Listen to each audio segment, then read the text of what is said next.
It started as a mild tingling, just a strange sensation at the end of the day. Nothing dramatic, nothing that made me stop what I was doing. I figured I'd stood too long, or maybe the circulation in my legs wasn't what it used to be. At 67, I wasn't expecting to feel the same as I did at 45, so I ignored it. But then the tingling changed. It deepened, and somewhere around week 3, it became something I couldn't ignore anymore. Burning. Every night. Starting around 9 p.m., my feet felt like they were on fire. Not on the surface. Deep inside, like the heat was coming from within the tissue itself. Walking barefoot on the kitchen floor became genuinely uncomfortable. Getting into bed and pulling up the covers felt like trapping the heat in. And sleeping, real restful sleep, became something I had to fight for every single night. My name is Robert. I'm 67 years old. And if you're watching this, there's a good chance you know exactly what I'm describing. That hot electric sensation that crawls through your feet after dark, the pins and needles, the numbness that shifts into something sharper, the discomfort that intensifies the moment the house gets quiet.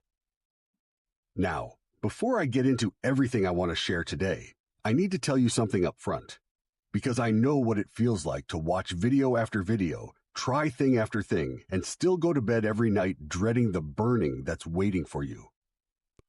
A few months ago, I came across something I hadn't seen discussed anywhere else, a specific approach to nerve support that I genuinely did not expect to work the way it did.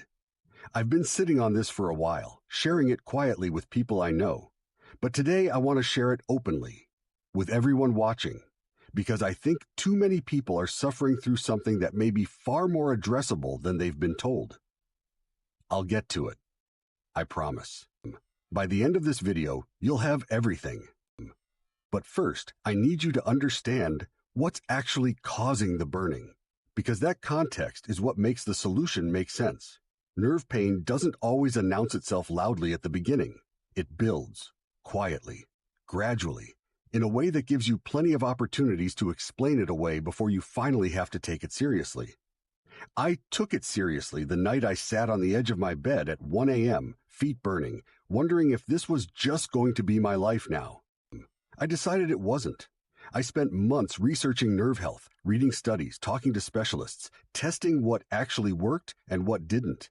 And what I found changed how I understood what was happening in my body.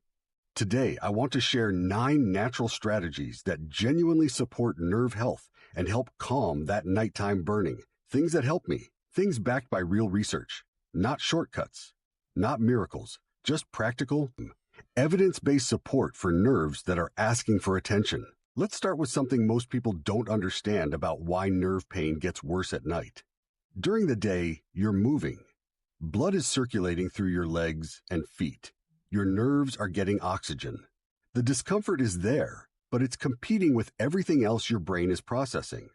At night, circulation slows. You're still. The nerve tissue that was already under stress from inadequate blood flow becomes more distressed, and your brain, with nothing else to focus on, turns up the volume on every signal your nerves are sending. That's why 9 p.m. feels different from 9 a.m., and understanding that is the foundation of addressing it correctly. The first strategy is improving peripheral circulation, specifically microcirculation to the nerve endings in your feet. The capillaries that feed your peripheral nerves are extraordinarily small, and they're the first vessels to be compromised when circulation efficiency drops with age. One of the most effective ways to support these vessels is through nitric oxide production. Nitric oxide signals blood vessel walls to relax and open, allowing more oxygen-rich blood to reach the extremities. L-arginine and L-citrulline are amino acids that directly support this pathway. Simple daily walking, even 15 to 20 minutes, also significantly improves peripheral blood flow and has direct benefits for nerve health over time. Don't underestimate this one. Circulation is the foundation. Everything else builds on it. The second strategy is addressing magnesium deficiency. Magnesium plays a direct role in nerve signal transmission. It helps regulate the electrical activity of nerve cells and reduces the hypersensitivity that drives burning and tingling sensations. Studies consistently show that a large percentage of adults over 60 are deficient in magnesium, and many don't know it. The deficiency is quiet, but its effects on nerve comfort are significant. Magnesium glycinate taken in the evening is one of the most bioavailable forms and has the added benefit of supporting sleep quality, which matters enormously when nerve pain is disrupting your nights. The third strategy is alpha-lipoic acid, and this one deserves particular attention. Alpha-lipoic acid crosses what researchers call the blood-nerve barrier, meaning it can reach nerve tissue directly and provide antioxidant protection from within. The research on alpha-lipoic acid and peripheral nerve pain is substantial. It has been studied specifically for its ability to reduce burning, improve sensation, and support nerve fiber health in adults with peripheral neuropathy. It won't work overnight, but used consistently at adequate doses, it is one of the most well-supported natural options for calming nerve pain that exists. The fourth strategy is B vitamin replenishment, particularly B1, B6, and B12. These three vitamins have a direct, documented relationship with peripheral nerve health. B12 in particular, in its methylcobalamin form, is essential for maintaining the myelin sheath, the protective coating around nerve fibers. When myelin is compromised, nerve signals become erratic, sensations become distorted, burning and tingling increase. B12 deficiency is extremely common in adults over 60, partly because absorption from food decreases with age, and partly because certain commonly prescribed medications deplete it further. If you haven't had your B12 levels checked recently, it's worth doing. And if you're supplementing, make sure you're using the methylcobalamin form, not cyanocobalamin, which the body absorbs far less efficiently. The fifth strategy is reducing dietary inflammation. Chronic low-grade inflammation is one of the primary drivers of nerve pain, and diet is one of the most direct levers we have for influencing it. Refined sugars, processed seed oils, and ultra-processed foods promote systemic inflammation that makes nerve tissue more sensitive and less capable of repair.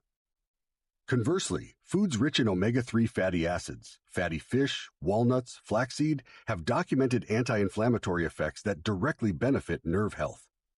Consistent, meaningful shifts in what you eat every day make a real difference over time. The sixth strategy is a nightly habit most people have never considered: gentle foot elevation before sleep. Elevating your feet for 15 to 20 minutes before bed improves venous return, the flow of blood back from the extremities toward the heart. It reduces the pooling of blood in the lower legs that can increase nerve pressure and worsen nighttime symptoms. Simple, free, and consistently underused. Pair this with a brief, gentle foot massage, using your thumbs to apply steady pressure along the sole and around the toes, and you're actively supporting circulation and reducing nerve tension before the hours when symptoms typically peak. The seventh strategy is CoQ10 for mitochondrial support. Your nerve cells are powered by mitochondria, the structures inside each cell responsible for producing energy.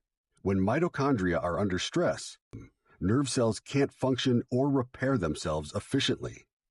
CoQ10 is essential to mitochondrial energy production, and its levels decline significantly after 50, more dramatically in people taking certain cholesterol-lowering medications. Supplementing CoQ10 supports the cellular energy your nerves need to maintain their function and carry out the repair processes that reduce burning and sensitivity over time. The eighth strategy is addressing the one common mistake that makes nerve pain significantly worse: prolonged sitting. When you sit for extended periods, you reduce circulation to the lower extremities, increase pressure on certain nerve pathways, and allow the muscles around the hips and lower back to tighten in ways that can compress nerves further. For people with burning feet, hours of sitting each day may be actively feeding the problem without them realizing it. The solution isn't to stand all day, it's to move consistently. Every 45 minutes, stand, walk briefly, and allow your legs to move. This alone can meaningfully reduce the buildup of nerve irritation throughout the day that peaks at night. And now, the ninth strategy, the one I promised you at the beginning, the one I've been quietly sharing with people close to me, the one I wasn't sure I'd talk about publicly until I saw enough consistent results to feel confident doing so. Here it is. Everything I described, the circulation support, the mitochondrial function, the myelin protection, the anti-inflammatory compounds, works. But it works best when these elements are combined correctly at the right levels in forms the body can actually absorb and use. Individual nutrients help, but nerve health after 60 is a systems problem. Addressing one factor while leaving others unmet produces limited, inconsistent results. What I discovered after months of research was a specific nerve support method that brings all of these elements together, formulated specifically for aging nerve tissue, built around the compounds that the research consistently points to.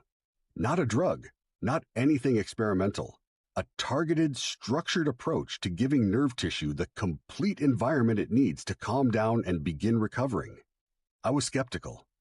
After months of burning feet and broken sleep, I had become skeptical of most things.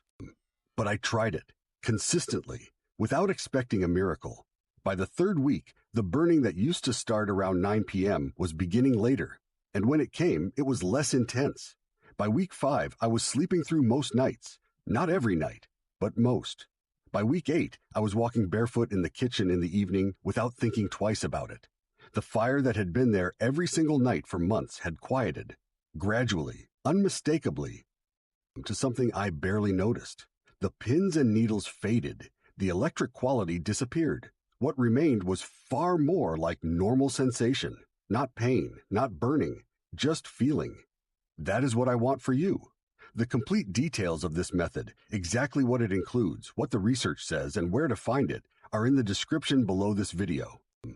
I've put everything there so you can read through it at your own pace, look up the ingredients yourself, and come to your own conclusion. I'd rather you investigate it thoroughly than take my word for any of it. Because this isn't about a quick fix. It's about finally giving your nerve tissue what it has been asking for and watching what happens when you do.